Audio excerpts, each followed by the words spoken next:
Hello guys, welcome back to my channel, Night Angle Classes for Nurses. So today's subject is OBG. OBG हमारा main subject है। आज हम start करेंगे। OBG में हम किसके बारे में डील करते हैं? It is the subject obstetric and gynaecology. Obstetric जिसके अंदर हम क्या देखते हैं, एक मेटरनल वुमेन्स को देखते हैं जिसमें हम प्रेगनेंसी, चाइल्ड बर्थ और आफ्टर ड्यूरिंग मतलब ड्यूरिंग प्रेगनेंसी और आफ्टर प्रेगनेंसी, न्यूनेटल को बीच में हम देखते हैं। तो ये सारी कंडीशन जो आती है हमारी किसके अंदर आएगी? ऑब्स्टेट्रिक के अंदर। गायनेकोलॉजी की बात करें तो गायनेकोलॉजी एक ऐसी स्टडी है जिसके अंदर हम किसको डील करते हैं? Reproductive system, female reproductive system को डील करते हैं, उनकी डिसीजेस को डील करते हैं। तो सबसे पहले आज हम स्टार्ट कर रहे हैं सेशन कुछ टर्मिनोलॉजी के साथ कर रहे हैं, क्योंकि आने में आगे जो हमें सब्जेक्ट में डील करना है, चैप्टर्स में डील करना है, वो क्या होंगे हमारे, बहुत ज्यादा हो सकता है टफ लगे। तो टर्मिनोलॉजी से हम सब्जेक्ट को इजी बनाएंगे और आज हम सबसे पहले टर्मिनोलॉजी स्टार्ट करते हैं। तो सबसे पहली टर्मिनोलॉजी है मिडवाइफ। ठीक है, तो मिडवाइफ क्या होती है? एक ट्रेन्ड पर्सन होती है, एक trained person who cares for mother during pregnancy, labour and after delivery. तो बेसिकली क्या होता है मिडवाइफरी? मिडवाइफरी क्या है? एक ऐसी प्रोफेशनल है, एक ऐसी प्रोफेशनल होती है, ट्रेन्ड पर्सन होती है जो क्या करती है? केयर करती है मदर।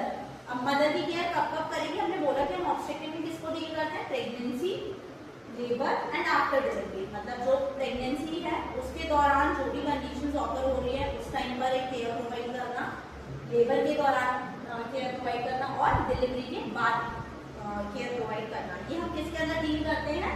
मिडवाइफ के अंदर।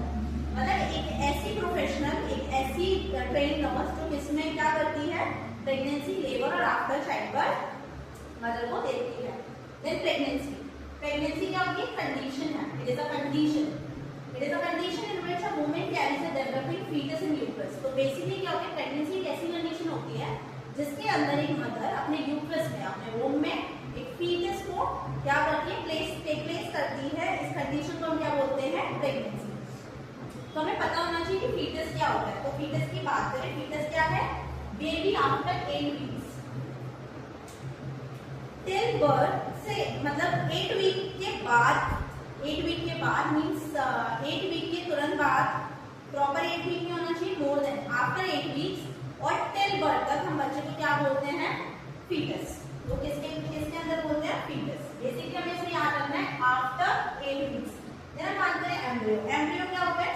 Baby from fertilisation to 8 weeks. मतलब जब बेबी फर्टिलाइजेशन प्रोसेस होती है, फर्टिलाइजेशन क्या होता है? इट इज अ प्रोसेस जिसमें मेल गैमेट, फीमेल गैमेट आपस में क्या होते हैं? इंटरचेंज होते हैं। बेसिकली क्या होते हैं? Male gamete, female gamete fuse होते हैं। उसके बाद में इस प्रोसेस को हम क्या बोलते हैं? फर्टिलाइजेशन। ये जो फर्टिलाइजेशन है इसी को आफ्टर समटाइम्स ये क्या फॉर्म करें? जाइगोट फॉर्म करता है। ये जाइगोट जो फॉर्म होता है, zygote form fertilisation process take place fertilisation to 8 weeks. मतलब 8 वीक्स बोल सकते हैं, 0 to 8 वीक्स तक जो प्रोसेस है, मतलब हमने मोर देन 8 वीक्स को बोल दिया कि वो फीटस है। पर अब उसे 8 वीक से पहले तक की जो टाइम पीरियड है उसका भी कुछ नाम होता है, तो उसको हम बोलते हैं एम्ब्रियो। तो वो जो वोम में जो एक तरीके से जो मेल गैमेट और फीमेल गैमेट फ्यूज हुआ था, फर्टिलाइजेशन हुआ था, वो हम किसमें बोलते हैं? उसको हम बोलते हैं एम्ब्रियो, जिसको हम आगे और डिटेल में पढ़ेंगे। पर अभी हमें जितना जानना है टर्मिनोलॉजी में, ताकि वो जो आपका है वो क्लियर रहे, चीजें जो बेसिक है वो क्लियर रहे। तो baby from fertilisation to 8 weeks, when male gamete और female gamete fuse together form a zygote, then a zygote from 0 to 8 weeks we call it embryo. Next one आता है ऑब्स्टेट्रिक। ऑब्स्टेट्रिक क्या है? Obstetric एक ऐसी branch है, एक ऐसी ब्रांच ऑफ स्टडी है जिसमें हम क्या देखते हैं? ऐसी ब्रांच ऑफ स्टडी जिसमें हम मेडिकल टर्म्स के अकॉर्डिंग जिसमें हम स्टडी करते हैं। बेसिकली हम किसके बारे में स्टडी करेंगे? प्रेगनेंसी, लेबर और पोस्टमार्टम। बेसिकली हम बोले कि ऑब्स्टेट्रिक एक ऐसी ब्रांच ऑफ स्टडी है जिसके अंदर हम स्टडी करते हैं प्रेगनेंसी में होने वाली जितनी भी चीजें आप ऑब्स्टेट्रिक में डील करते हैं, लेबर और हम बोल सकते हैं आफ्टर डिलीवरी। आफ्टर डिलीवरी जो भी चीजें हैं, लेबर है, पोस्टमार्टम हम उसी पीरियड को बोलते हैं। आफ्टर डिलीवरी के बाद जो पीरियड होता है उसको हम पोस्टमार्टम पीरियड बोलते हैं। तो प्रेगनेंसी के दौरान, लेबर के दौरान और पोस्टमार्टम पीरियड में जो भी चीजें फॉलो हो रही हैं उन चीजों को स्टडी करना, उनके रिगार्डिंग स्टडी करना, वो क्या बोलते हैं? उसको ऑब्स्टेट्रिक। नेक्स्ट बात करते हैं गायनेकोलॉजी। Logy mean study. तो बेसिकली गायनिकोलॉजी में मैंने अभी बताया था, गायनिकोलॉजी में हम स्टडी करते हैं female reproductive system. Female reproductive system में हमारे एक्सटर्नल और इंटरनल ऑर्गन्स इंक्लूड होते हैं, उनके बारे में स्टडी करना, उनकी एब्नॉर्मलिटी के बारे में और उनकी डिसीज कंडीशन ऑकरेंस को स्टडी करना किसके अंदर करते हैं, गायनिकोलॉजी के अंदर। नेक्स्ट हम बात करते हैं ग्रेविडा। सो ग्रेविडा मतलब ही है, ग्रेविडा मतलब होता है number of times women have been pregnant. तो मदर कितनी बार प्रेग्नेंट हुई है, ये नहीं उसने कितने बच्चों को जन्म दिया है, इसमें जन्म नहीं होगा, उसने कंसीव कितनी बार किया है। तो कंसीव करना ही हम किसमें इंक्लूड करते हैं, ग्रेविडा में। तो इसमें भी दो तरीके से होते हैं, प्राइमरी ग्रेविडा, प्राइमरी ग्रेविडा और मल्टी ग्रेविडा। प्राइमरी ग्रेविडा मतलब फर्स्ट और मोर देन वन, अगर मोर देन वन कंसीव होता है तो उसको मल्टी ग्रेविडा के अंदर किया जाता है, ठीक है, किया जाता है। नेक्स्ट आता है पैरा। पैरा क्या होता है, number of birth after 28 weeks, मतलब 8 वीक्स के बाद अगर बच्चा डिलीवर्ड हुआ है तो उसको हम बोलते हैं पैरा। अब इसमें भी दो कंडीशंस आती हैं, इस प्राइमरी पैरा और मल्टी पैरा। अगर वन डिलीवरी हुई है उसको हम काउंट करते हैं प्राइमरी, प्राइमरी मतलब फर्स्ट, मल्टी मतलब एक से ज्यादा मैनी डिलीवरीज। तो बेसिकली इसमें था कंसीव करना, अगर हम ग्रेविडा की बात करें तो कंसीव आ रहा था इसके अंदर, पर इसमें क्या है, डिलीवर्ड करना आफ्टर बर्थ, मतलब number of birth after 28 weeks, मतलब बर्थ के 28 मतलब जितने भी बर्थ हो रहे हैं 28 वीक्स के बाद उनको हम किसमें इंक्लूड करते हैं, प्राइमरी पैरा और मल्टी पैरा के अंदर। प्राइमरी पैरा में आता है वन डिलीवरी, मल्टी पैरा के अंदर आ रहा है मेनी डिलीवरीज। नेक्स्ट आता है नल्ली पैरा। नल्ली मतलब नल, एक तरीके से समझ लो null, zero, countless. So women who never gave birth, मतलब ऐसी मदर जिसने कभी भी बर्थ नहीं दिया है किसी भी बच्चे को, तो उसको हम बोलते हैं nullipara. Abortion, it is a condition, it is a process, it is a condition जिसमें प्रेगनेंसी लॉस हो जाती है बिफोर 28 वीक्स। 28 वीक्स के बिफोर मतलब पहले ही, 20 वीक्स से पहले ही मिसकैरेज हो रहा है, मिसकैरेज का टाइप होता है एबॉर्शन का। तो बेसिकली ये क्या होता है, नेचुरल भी हो सकता है और इंटेंशनली भी हो सकता है। नेचुरल बोल सकते हैं कि कोई भी लापरवाही हो गई हो, ठीक है, मतलब ऐसी कोई सर्कमस्टेंसेस आ गए जिसकी वजह से नेचुरल एबॉर्शन हो गया। इंटेंशनली मतलब करा रहे हैं with the help of the कोई बोल सकता है सर्जरी और उसके लिए हम करवा रहे हैं एबॉर्शन। तो एबॉर्शन एक ऐसी होती है जिसमें प्रेगनेंसी टर्मिनेट हो जाती है, loss of pregnancy, pregnancy conceive नहीं हो पाती जिसकी वजह से कोई भी अकरेंस हो सकती है, कोई भी, जिसको हम आगे डिटेल में जानेंगे। पर अभी हमें जितना जानना था टर्मिनोलॉजी के अंदर वो इतना ही, आगे टर्मिनोलॉजी हम देखते हैं। नेक्स्ट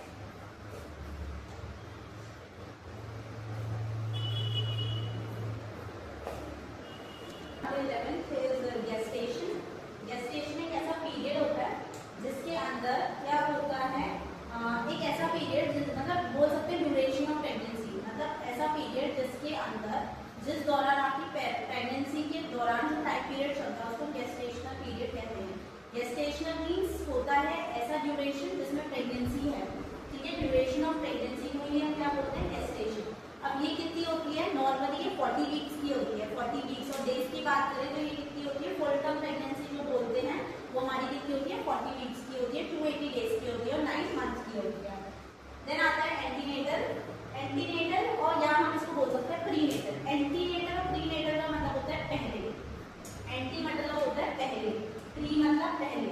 तो केयर बिफोर डिलीवरी मतलब ऐसी डिलीवरी मतलब एक मदर ने कंसीव किया है तो उस मदर की डिलीवरी से पहले जो भी हम केयर करते हैं, न्यूट्रिशन प्लानिंग हो गया, डाइट मॉडिफिकेशन हो गया, फिजिकल डिस्फंक्शन, एब्नॉर्मलिटीज हो गई, ये सारे जो चेंजेस उसके अंदर आते हैं उस दौरान हम जो भी केयर प्रोवाइड करते हैं एज अ नर्स, वो हमारी किसके अंदर आती है, एंटीनेटल के अंदर। एंटीनेटल मतलब केयर बिफोर डिलीवरी।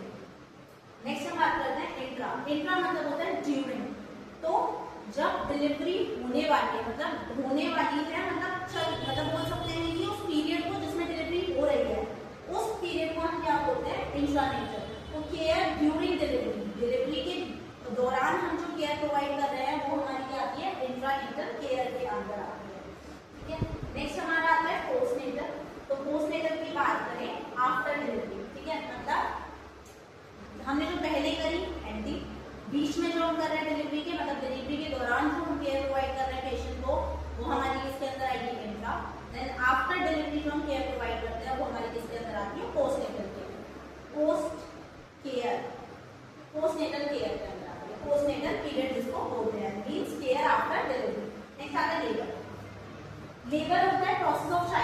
जिसके अंदर चाइल्ड बर्थ प्रोसेस हो रहा है, मतलब चाइल्ड बर्थ होने वाला है, उस प्रोसेस को हम किसमें इंक्लूड करते हैं? लेबर के अंदर। इस लेबर में हमारी 3 कंडीशन आती है, जिसके अंदर सबसे पहले हम बात करें स्टेजेस की, डी बी टी। तो D dilation of cervix, B for baby delivered and P for placenta out. तो हमें इसमें देखना है लेबर के अंदर जो सबसे पहले कंडीशन होती है dilation.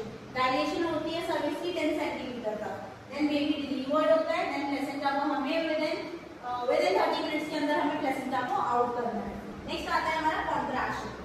Contraction during labour, contraction ही हेल्प करता है चाइल्ड बर्थ को होने के लिए। तो कॉन्ट्रैक्शन बहुत ज्यादा इंपॉर्टेंट है। एक ऐसी प्रोसेस होती है जिसमें यूट्रस मसल बहुत ज्यादा कॉन्ट्रैक्ट करती है, जिससे चाइल्ड बियरिंग होती है, जिसकी वजह से चाइल्ड बाहर रीच आउट हो पाता है बाहर की तरफ। तो ये क्या होता है? कॉन्ट्रैक्शन मींस बोल सकते हैं tightening of uterus muscles during labour. Next हम बात करते हैं rupture of membrane. Rupture of membrane बोल सकते हैं ब्रेकिंग ऑफ यूट्रस डक्ट। जो यूट्रस डक्ट था वो क्या हो जाता है? रप्चर हो जाता है, जिसमें एमनियोटिक फ्लूइड होता है, एक सैक लाइक स्ट्रक्चर होता है, वाटर बैग जिसमें एमनियोटिक फ्लूइड होता है, वो क्या हो जाता है? ब्रेक हो जाता है। ठीक है, जब वो ब्रेक होता है, उस ब्रेक के बाद ही जो बच्चा है वो बाहर आता है। नेक्स्ट आती है प्रेजेंटेशन। प्रेजेंटेशन क्या है? ये भी एक प्रोसेस है जिसके अंदर जो फीटस है वो एंटर करता है पैलेट में फर्स्ट। मतलब हम बोल सकते हैं फीटस जब एंटर, मतलब ऐसा कौन सा पार्ट है जो सबसे पहले एंटर करेगा हमारे फीटस का पेल्विस में। ठीक है, बेसिकली जो बच्चा होता है या तो वो सर से बाहर आता है या बटक से आएगा बाहर। तो अगर वो सर से बाहर आता है तो उसको हम बोलते हैं सेफलिक प्रेजेंटेशन।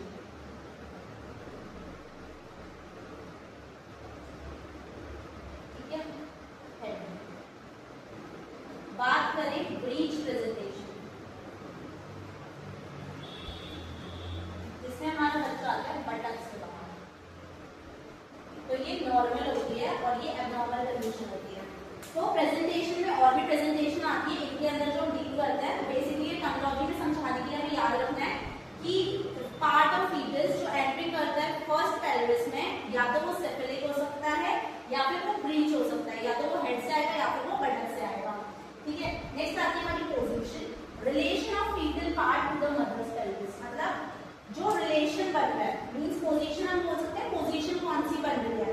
पोजीशन हम बोल सकते हैं पोस्टीरियर लैटरल बन रही है, एंटीरियर लैटरल बन रही है, मतलब पोजीशन ऑब्लिक है कि लेटरल है। तो ये सारी हमारी किसके अंदर आती है? रिलेशन। मतलब ऐसा कौन सा फीमेल फीटल का पार्ट है जो मदर के पेल्विस पे आकर एक तरीके से हो रहा है। ये तो हमें पोजीशन पढ़नी कि उसका पार्ट है जो था, पर पोजीशन क्या होती है? या तो हमारी ट्रांसवर्स होगी, या तो ऑब्लिक होगी, या फिर लेटरल होगी। यही कंडीशंस होती है। तो बेसिकली हमको ये देखना है कि मदर में जो पेल्विस में जो मदर का जो एंट्री हो, जिस टाइम पे वो जो पोजीशन होगी तो वो कौन सी बन रही है, तो वो पोजीशन के अंदर आता है, मतलब foetal part to the mother's pelvis. Next आता है एंगेजमेंट। एंगेजमेंट का मतलब ये होता है, बोल सकते हैं कि एंट्री करना। तो when baby head enter pelvis, baby का हेड जब पेल्विस में एंटर करता है, इस चीज को हम क्या बोलते हैं? Engagement. Baby's head entering the pelvis is called engagement. Then आते हैं newborn। तो newborn हम क्या बोलते हैं? Baby from birth to 28 days। Baby जब birth करता है from 0 to 28 days, हम baby को क्या बोलते हैं? newborn और neonate। Then birth weight कितना होता है baby का नॉर्मल? 2.5 to 3.5 kg। अब बात करते हैं अबगार स्कोर की। अबगार स्कोर क्या होता है? जिसमें हम न्यूनेट को असेस करते हैं। आफ्टर बर्थ हम न्यूनेट को असेस करते हैं, तो उसमें हमें अबगार मतलब A for appearance, E for pulse, G for grimace, A for activity and R for response और रेस्पिरेशन, सॉरी। ठीक है, तो अगर हम बात करें A से अपीयरेंस की, तो हमें इसमें स्किन का कलर, मतलब इसमें स्कोर होते हैं 0, 1, 2। तो हम स्किन का कलर देखेंगे कि पिंक है, नॉर्मल है, अगर पिंक है। अगर एक्सट्रीमिटीज कलरलेस है या फिर अपर है वो कलरलेस है, अगर ब्लूइश डिस्कलरेशन है। तो ये कलर अपीयरेंस के बेसिस पे हम क्या करते हैं? पॉइंट्स देते हैं। ये 0 रहता है, 1 रहता है और 2 रहता है। देन पल्स, हार्ट रेट देखते हैं बच्चे की। ठीक है, देन आता है ग्राइडनेस, जिसमें हम रिफ्लेक्स रिस्पॉन्स देखते हैं, बच्चा ट्राई कर रहा है, बिल्कुल नहीं कर रहा है, या डल है, या बहुत स्ट्रॉन्ग ट्राई है। देन एक्टिविटी में हम मसल को देख रहे हैं, मूवमेंट कर रहा है, पैरों को फेंक रहा है कि नहीं फेंक रहा है, इस तरीके से हम मसल टोन चेक करते हैं। नेक्स्ट आता है रिस्पायरेशन, ब्रीथिंग चेक करते हैं। 40 to 60 ब्रीथ पर मिनट हो रही है, अगर उससे लेस है, अगर बिल्कुल नहीं है, तो ये हम इसके अंदर चेक करते हैं बारिश के अंदर। इसको हम आगे और डिटेल में पढ़ेंगे, पर फिलहाल हमारी टर्मिनोलॉजी के अंदर, ताकि आने वाली चीजें इजीली हो जाए आप लोगों के लिए, इसलिए सिर्फ ये टर्म्स हैं। कुछ और टर्म्स भी बहुत ज्यादा इंपॉर्टेंट है, वो देखते हैं इस लेवल में। और ये जो टर्मिनोलॉजीज हैं ये बहुत ज्यादा की टर्म्स इंपॉर्टेंट, मतलब ये जो है ये बहुत ज्यादा इंपॉर्टेंट है, ये आगे तक हमें पता होनी चाहिए और आगे तक इनके बारे में बात चलती रहेगी, इसलिए बहुत ज्यादा इंपॉर्टेंट है। तो हम बात करते हैं इसमें first skill birth attendant. Skill birth attendant क्या होता है? अ ट्रेन्ड पर्सन, कोई भी ट्रेन्ड पर्सन, और हमारी मेडिकल में ट्रेन्ड पर्सन कौन है? डॉक्टर, नर्स और मिडवाइफ, जो क्या मैनेज करती हैं? नॉर्मल डिलीवरीज, आइडेंटिफाई कॉम्प्लिकेशन और रेफर करती हैं जब नीड होती है। तो अगर वो सुविधा हमारी तरफ नहीं है, जो हम सुविधाएं नहीं दे पा रहे हैं, तो हम उन्हें हायर स्पेशलिटी उनकी तरफ क्या करते हैं? रेफरल सर्विसेज के रेफर्ड कर देते हैं पेशेंट को। तो बेसिकली जो स्किल बर्थ अटेंडेंट होते हैं, एक ट्रेन्ड पर्सन होता है, वो डॉक्टर भी हो सकती है, वो नर्स भी हो सकती है, वो मिडवाइफ भी हो सकती है, जो क्या करती है? नॉर्मल डिलीवरी को मैनेज करती है, कॉम्प्लिकेशन को आइडेंटिफाई करती है और रेफर करती है जब जरूरत पड़ती है। बात करते हैं मैटरनल मोर्टेलिटी रेट। मैटरनल मतलब प्रेग्नेंट वुमेन, मोर्टेलिटी मतलब डेथ, रेट मतलब इट इज अ परसेंटेज, ठीक है, एक डाटा। तो एमएमआर क्या होता है? Maternal mortality rate. अगर हम बात करें मैटरनल डेथ, तो नंबर ऑफ मैटरनल डेथ कितनी हुई है, टोटल लाइफ बर्थ कितने हैं, multiplied by 1 lakh of population में हमें उसे मल्टीप्लाई करना है। Basically number of maternal death कितनी हुई है, टोटल लाइफ बर्थ कितने हुए हैं, और उससे हमें 1 लाख की पॉपुलेशन पे उसको क्या कर देना है? डाटा निकालना है। तो इसको हम बोलते हैं मैटरनल मोर्टेलिटी रेट, जिसके अंदर हमें क्या लेना है? मैटरनल वुमेन मतलब प्रेग्नेंट वुमेन, डेथ रेट, ठीक है। तो अब आपको पता है डेथ रेट हम कभी नहीं निकाल पाएंगे जब हमारे पास टोटल लाइफ बर्थ होंगे, तो डेथ रेट होनी चाहिए, टोटल लाइफ बर्थ होना चाहिए, 1 लाख से हम उसे मल्टीप्लाई करना है। Then infant mortality rate, infant मतलब बच्चा, जो कितना होता है? इन्फेंट हमारा कितने कब तक होता है? Less than 1 year. 1 ईयर तक हमारा जो बच्चा होता है किसमें काउंट करते हैं? इन्फेंट के अंदर। डेथ रेट, तो infant death rate less than 1 year, ठीक है। अब डेथ रेट के लिए हमें लाइफ बर्थ चाहिए होंगे, तो infant death rate divided by life birth into 1000 population. Then neonatal मतलब 0 to 28 डेज, और 0 to 28 डेज का बेबी होगा जो, ठीक है। मोर्टेलिटी मतलब डेथ, तो न्यूनेटल डेथ, न्यूनेटल मतलब हमें इसमें डेथ रेट ले लिए, लाइफ बर्थ दे रहे हैं, तभी हमें डाटा पे पहुंच पाएंगे और उसे मल्टीप्लाई कर देंगे बाय 1000।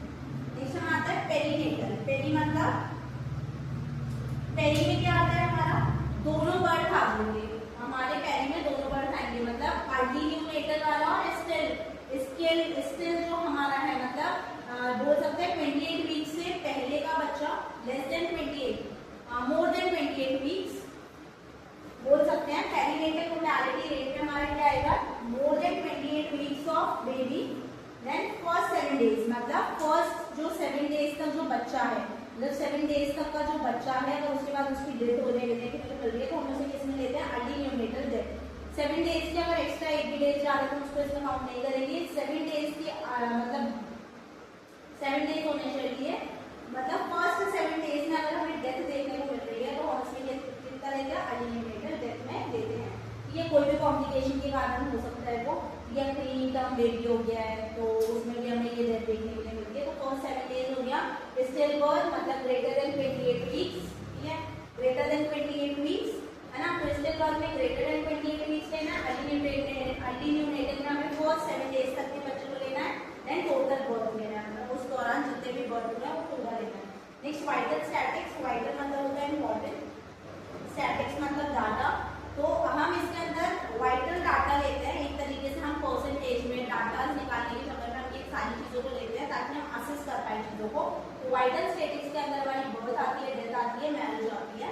बर्थ में हमारे जो भी मोर्टेलिटी रेट निकाल सकते हैं, डेथ रेट निकाल सकते हैं, मैरिज फर्टिलिटी रेट निकाल सकते हैं इससे हम लोग, ठीक है, नंबर ऑफ बर्थ निकाल सकते हैं। तो इससे हम क्या मेजर कर पाएंगे? हेल्थ स्टेटस मेजर कर पाएंगे और प्लान कर पाएंगे according to the health programme.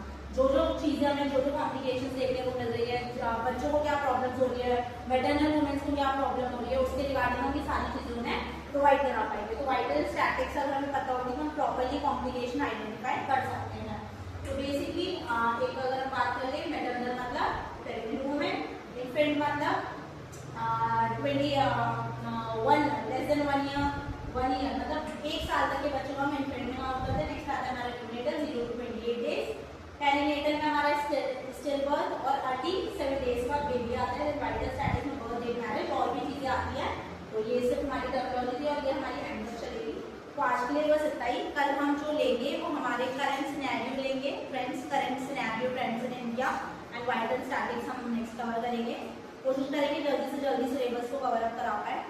सो आज के लिए बस इतना ही। Thank you for watching. अगर आपको मेरा चैनल अच्छा लगे तो उसे लाइक करें, सब्सक्राइब करें और ज़्यादा से ज़्यादा शेयर करें।